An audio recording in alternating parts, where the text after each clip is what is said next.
Welcome to Live and Local. I'm your host, Brian McConnell. Tonight joining us are David Wellendorf and Bob Andrlik from Table to Table. So welcome. Hey, thanks for having us. Absolutely.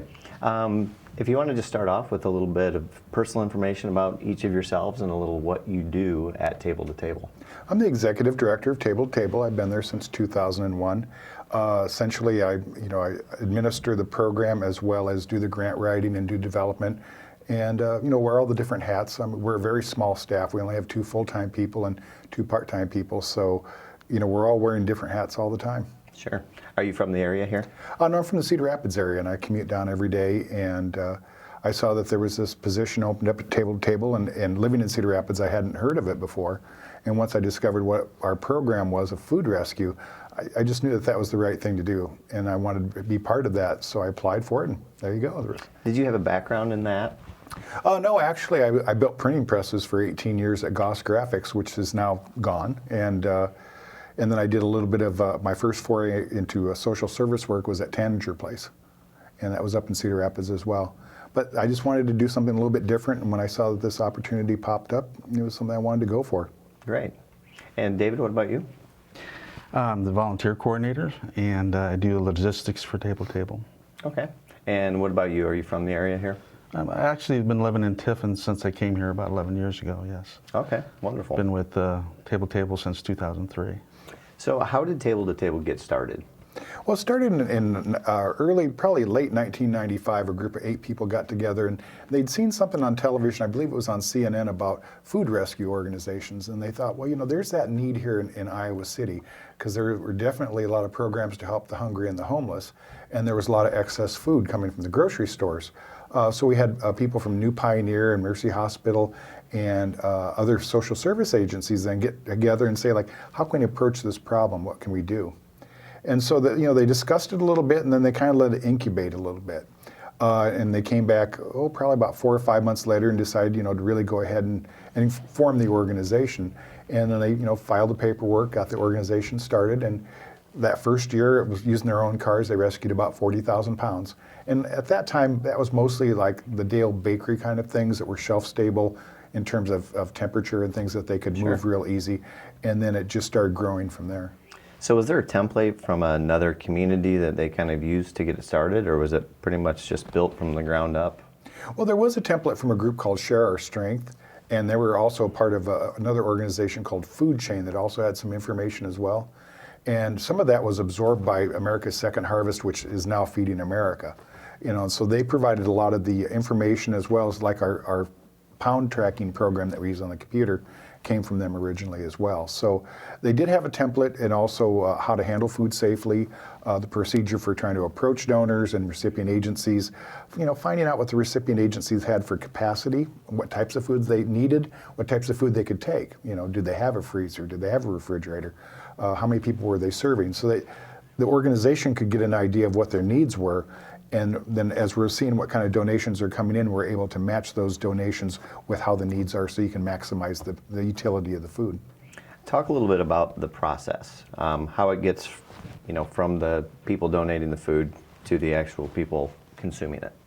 Well, basically what we do is we have routes that go out every day, and David schedules those routes and has to plug the volunteers in. And did you want to, describe that, or? Well, what we have teams of people that go out 2 by 2 in vans, and they have a predetermined route. And on that route, they'll pick up from predetermined organizations or donor organizations, and then they'll go to the client organizations after that and predetermined. We do get things that are not necessarily usual during the day or call-ins. Usually the staff handles that, but most everything is plugged in and ready to go. Do you usually know what you're getting each day before you set out? Like, do you have any idea about quantities or anything like that? It's kind of like Christmas morning, we like to say. Sometimes you get a lump of coal, sometimes you get a pony, but you're always going to get something.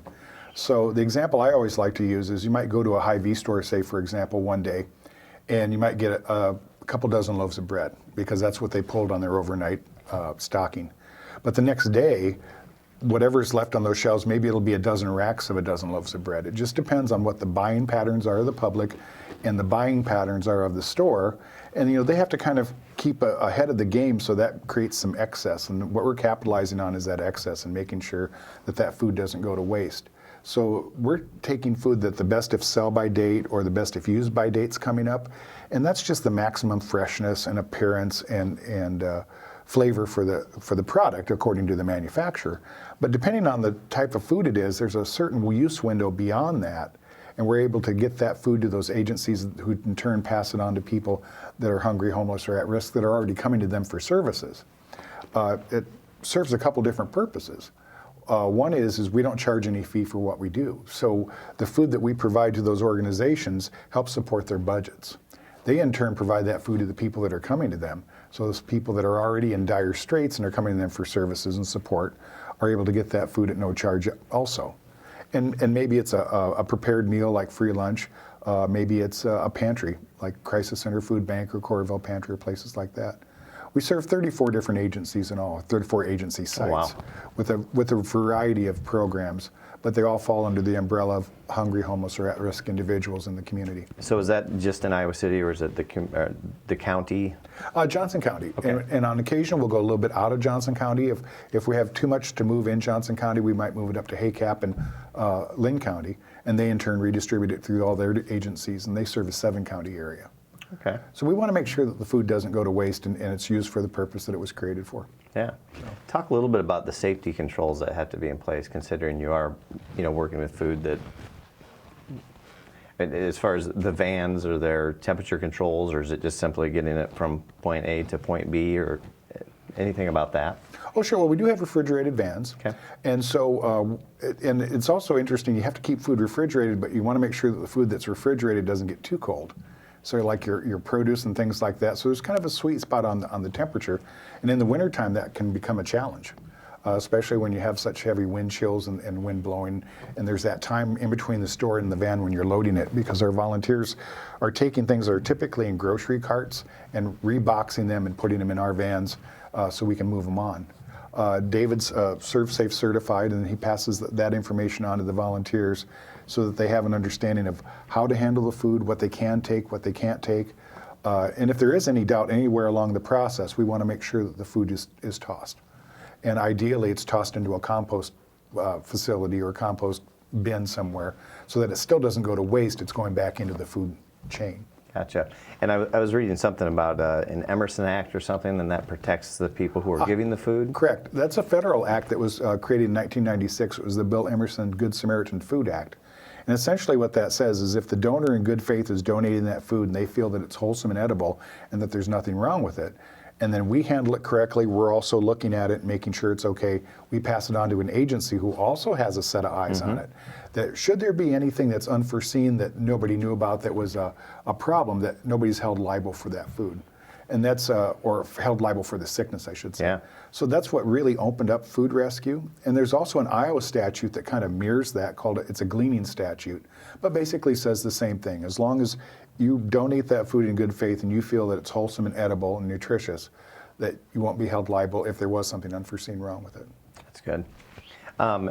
David, you were talking about how many volunteers you had.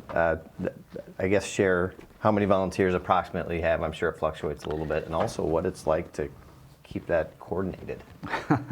Interesting.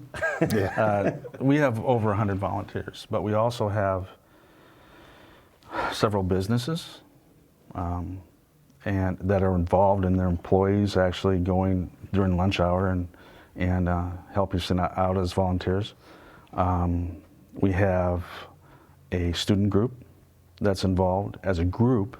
So our we have a core of volunteers, and then we have several groups that are help us as well, being businesses and that help. Can I go ahead and say those businesses? Hodge Absolutely. Construction and Plumber Supply. They actually supply some of their employees during the lunch hour to do that. And ACT is coming along with some people as well.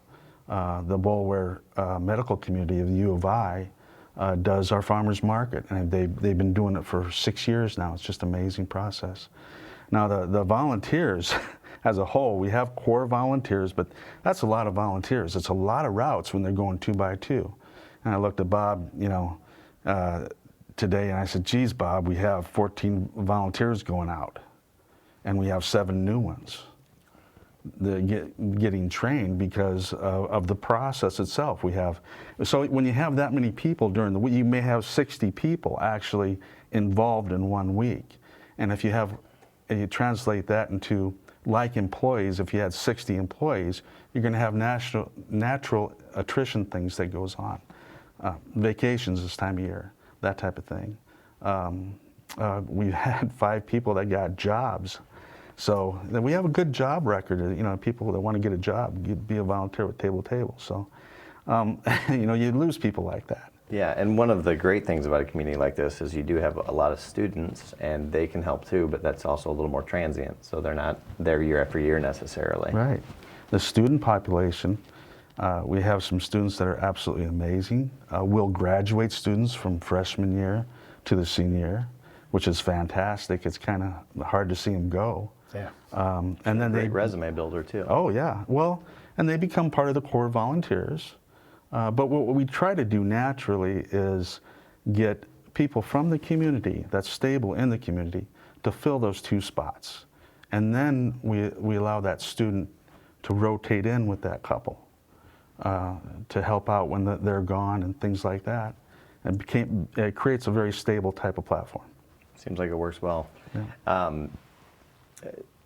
With that, any surprising statistics that people may not know, or just how much, whether it's from the volunteer side or just how much food is actually rescued, if either of you'd like to touch on that? Well, our fiscal year ended June 30th, so it goes from July 1 to June 30th. So during that period, we rescued 1,264,985 pounds of food out of this county of about 130,000 people.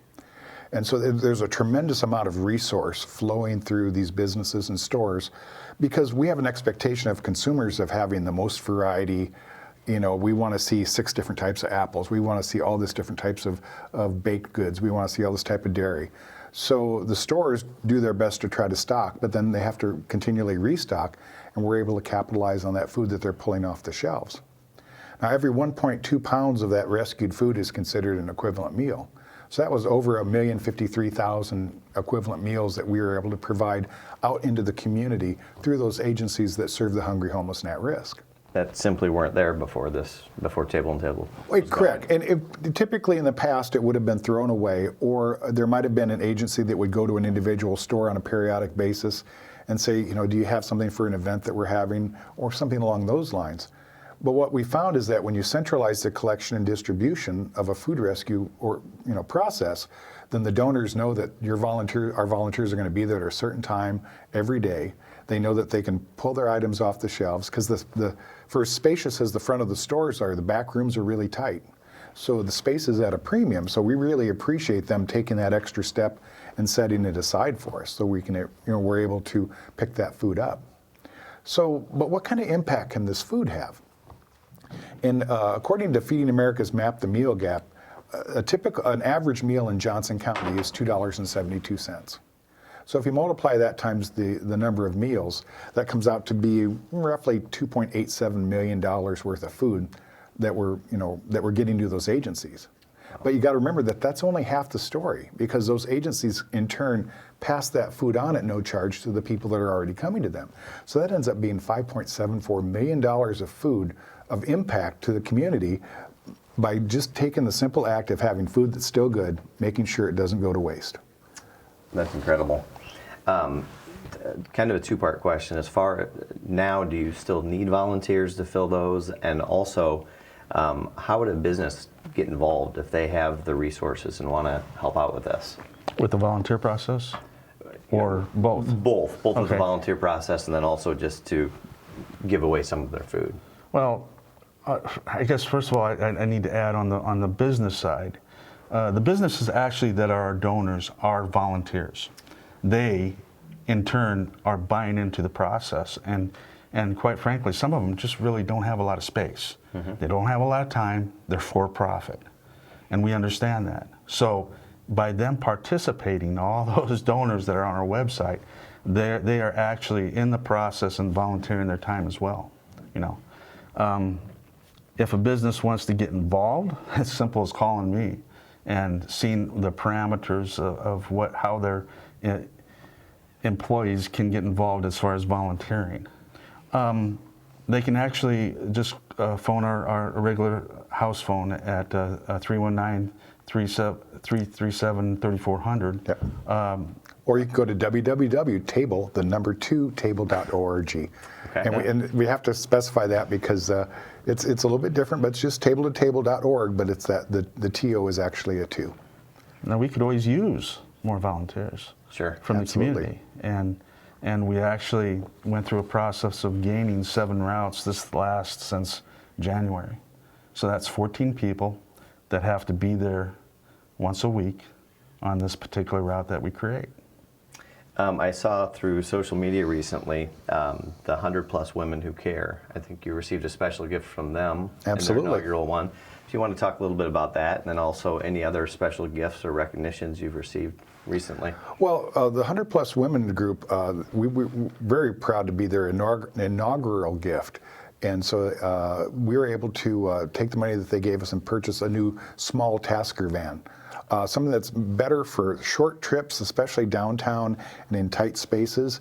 And it's not a refrigerated van, but it's not set up on a route that it's going to really need refrigeration because it's just quick kill routes, kind of things like that. So that's great, and the volunteers love it, and it's just perfect for those size routes that we've created for that.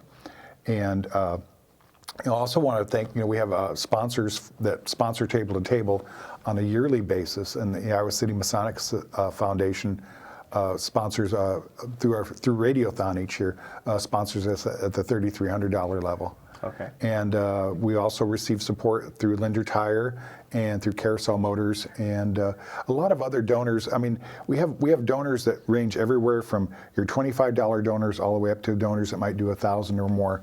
But it's just everybody comes together. We're not able to do what we're able to do without the support of the community. And so every dollar that comes into Table to Table based on the amount of our budget has about a $30 impact when it goes out in the community. So you get a lot of bang for your buck, so to speak.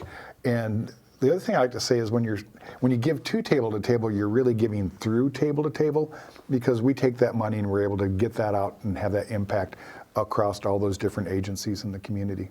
And they do great work. It's nice to be able to know that we're helping support them do the work that they do. And kind of going back to what David was saying about the store owners and the donors, the food donors, they really take ownership of the process and they understand the impact that they can have, and they don't want to see that food go to waste either.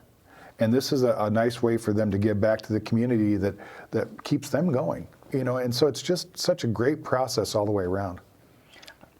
We have some volunteers that have been with me my whole 11 years that I've been at Table. We have a good core that's been with us for 5 to 10 years. So, I mean, that's a huge commitment to the community. What is the commitment, and is there an ideal volunteer? Well, I often think of my volunteers as the Marines of food rescue because they're out in all kind of weather situations. If you think about what Iowa City and the great county has gone through in the last 10 years as far as the environment alone, these Table volunteers have gone through it all. But I think it's just the willingness to really be part of the community, willingness to be part of the food rescue equation, and then sticking with it. Now, we don't require somebody to have some type of agreement with us. I think that most of the volunteers, once they go out several times, I give them a warning statement. If you do go out on a route, you're going to be hooked. You're going to be with us for a while. So, and that just naturally happens. So the average, is it a few hours a day, or what is that? The average, I try to keep it between 2 and 2.5 hours. We found that sweet spot for the volunteers. It is intense. It is kind of intense with physically. You are going from the donor site, which is for profit, to the client site, and usually is nonprofit. Mm-hmm. Sometimes you don't know who the volunteer is there, and those volunteers at that site are very, very important to us because they're help receiving this food and making sure it's in good condition. It's a part of the whole process of food safety. Are there any common misconceptions either about Table to Table or any of the agencies that you serve that you have to address on occasion? Well, I think a common misconception that people might have is that the food that we're getting is really not in great shape. You know, that it's you know, stale or whatever image comes to your mind when you think of rescued food. But we're getting food from Red Lobster and Olive Garden. We're getting food from produce from the farmer's market that 10 minutes before you would have been purchasing as a consumer. And all the food that we get is wholesome and edible and nutritious. We want to make sure of that. We're not going to pass along anything that's not in great shape. So those are all things that I think people are surprised about when they see the variety of food that we're getting, and because it's in all categories. It's fresh, frozen. We get entrees prepared from the Iowa Memorial Union. And so we just target the types of food to the agencies and how they can use it for their programs. But that's one thing I want people to know. This is really good food. And it just makes absolutely no sense to bury it. Right. And that's 632 tons of food that we moved last year that didn't go to the landfill. It's incredible. What are some of the challenges, whether it's from just coordinating volunteers or just public awareness? What are some of the things that you face daily, weekly, or whenever it is? Well, always just, David spoke to this a little earlier, just the weather. I mean, that's a huge variable for us, because one day it could be storming. I mean, this wintertime we had some really severe weather to where we had to really cut back on the routes, and it was mainly staff going out and picking up the food because it was just too cold and too dangerous for the volunteers to go out. But even given that, last year we went 364 days and having to pick up every day. Oh, wow. So, we want to make sure that food gets collected because we want to keep the continuity within the donation cycle. And also there's an expectation on the part of the recipient agencies that, they know that food's coming and they're kind of relying on it as well. We have interesting challenges, but all the volunteers are trained that their first requirement is to be safe. Their second requirement is to be safe. The third requirement is to be a diplomat of food rescue, and then get the food. If you can't do the first three, don't move on. We do get those natural challenges during the day, every day, whether it be traffic, we're in a college town, or the weather, or just trying to fill the positions. Conditions aren't perfect doesn't mean that there's still not the need out there. Oh, absolutely. The need doesn't go away. And in the summertime especially, especially the need among children, because during the school year, if they're eligible, they have free and reduced lunch and maybe even opportunity for free and reduced breakfasts. Where in the summertime, that goes away for the most part. There are programs that provide meals for kids in the summertime that we try to help support. North Liberty's got a great one going this summer as well. And so, but those are things that people don't think about, that added need in the summertime. Even though the population stays the same, one of the places that food's available during the school year isn't there in the summer. I think one of the challenges that we have also is just for the public to know if we have a place that we could get food, doesn't mean that we're going to go get food at that place right away. We have to fill the equation of, yes, now we got a donor, now we have to get a volunteer, we have to have a truck, we have to have a qualified place to take it. Once that's accomplished, bam. So without getting into specific names or agencies, are there priority organizations that have to get stuff first if maybe donations are a bit down? Well, what they try to do, our volunteers look at what type of food's coming in. Say, for example, you have a case of half pints of milk. Those are kind of things that would be better at a daycare center because of the size, the quantity, and what the daycare center is looking for. And there's some places that we try to provide a lot of food to simply because they can move a lot of food. So we provided over 600,000 pounds to the Crisis Center last fiscal year, because they're serving so many people. There's so many people coming through their system. So you're looking at the form of food that's coming in, and you know that, okay, so this program over here, maybe they're serving 70 or 80 people, like the Nazarene Church serves a meal on Wednesday nights, and they're at about the 70, 80 people range. person range. So we try to get them about that amount of food or as much as we can to go towards our program so they're not, it helps supplement them. I don't think we're able to give 100% of the food to any one program, but everybody understands that there's so many people that are receiving the food that, they understand what the limitations are for the amount that they're able to get. And they can put in special requests and we try to do the best that we can. But once again, when you don't know what's coming in, it's kind of hard to fill. But everybody's got an understanding of that. Yeah. Are there peak or low seasons as far as donations in general? And if Not so, really. No? It's pretty stable. Yeah. Wonderful. What are some of the things that keep you coming to work? You've both been there for a long time. What are some of the biggest success? Volunteers. I fell in love with them. Yeah. It's amazing. I like it, the impact that we're having on the community, and it's so nice. It's humbling and gratifying to see the work of all the agencies that we're serving and what they're doing, and knowing that at least through our part of providing them food, we're able to help support their programs because they have incredibly dedicated staffs, and they're working on the front lines. And the people that are coming to them are in dire straits oftentimes, and they just need a help. They need a safety net to get them through a transient phase in their life that they're having some hard times. And, it's nice to be able to help support those agencies that are there to give them that hand up so they can get on to the next stage of their life. Yeah. Any kind of final takeaways or fun facts or anything else that you'd like to Fun facts. share? Well, the main thing is that, I'm kind of going back to this is really good food. This is food that, you would just hate to see it go to waste. And that one of our volunteers one time really distilled it down to a single point. She says, I know that when I get done with my route today, that someone's going to eat tonight that may not have had that food had I not done what I did today. And for as much of we talk about the pounds and we talk about the overall impact, but really when you think about it, it boils down to a series of ones. An individual or a family that has food that wouldn't have had it otherwise, simply because you were able to keep it from going to waste. And, that's just a great feeling. Absolutely. Fun fact, we get people's names in twos. That's Carol, Carol, Mary, Mary. It's just strange that way. That's how it works. Yeah. Wonderful. Well, David and Bob, thank you so much for joining us. It's been great learning more about Table to Table. Well, thanks for having us. I appreciate the opportunity to talk about our program. Absolutely.